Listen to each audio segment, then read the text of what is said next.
Terima kasih. Kami dari Forum Komunikasi Organisasi Masyarakat Jawa Tengah, kami menyikapi terkait dengan perkara yang terjadi di PT Hansai AC Apparel yang beralamat di Jalan Kaligawe, bahwa selama ini karyawan PT AC Apparel, Hansai AC Apparel ini kan selama ini mereka mengalami satu persoalan di mana mereka menuntut hak-hak ketenaga kerjaannya tidak dipenuhi oleh dari PT Hansai.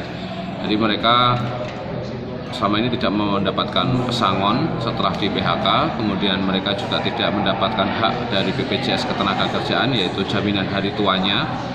Karena apa? Dari PT Hansai ini selama karyawan ini mereka masih menjabat, artinya mereka masih bekerja, belum di PHK pun selama 1 tahun lebih, hak karyawan ini iurannya tidak disampaikan kepada BPJS, artinya terjadi unsur penggelapan. Nah, 1 tahun lebih ini dari April 2017 sampai 2018 mereka di PHK ini,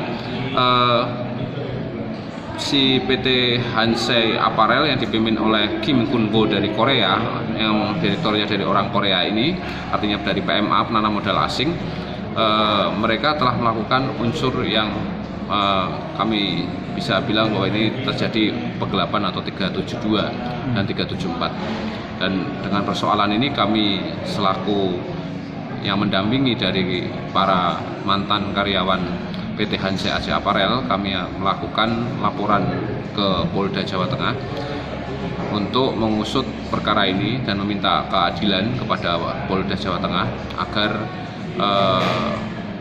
para manajemen yang ada di PT Hansai ini ditindak secara hukum dan mungkin dilakukan mediasi agar semua prosesnya baik pidana maupun perdata terselesaikan. Jadi pembayarannya nanti bisa terselesaikan dan hak karyawan ini bisa teratasi. Ini yang kami harapkan bisa dilakukan.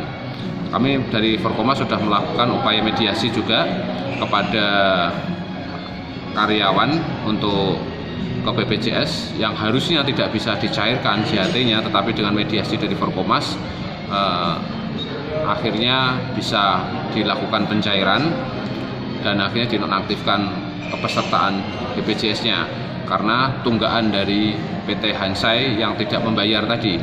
Jadi PT Hansai harusnya membayar, tetapi dia tidak dibayarkan karena uang setorannya potong gaji karyawan ini sudah dipotong gaji dengan unsur 300 ribuan ini BPJS Kesehatan dan BPJS Tenaga tapi tidak dibayarkan. Ini unsurnya penggelapan, jelas murni penggelapan.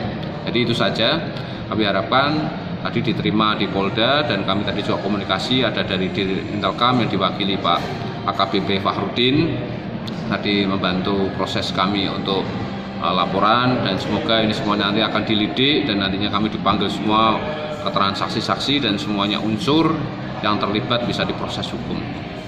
Demikian itu, terima kasih.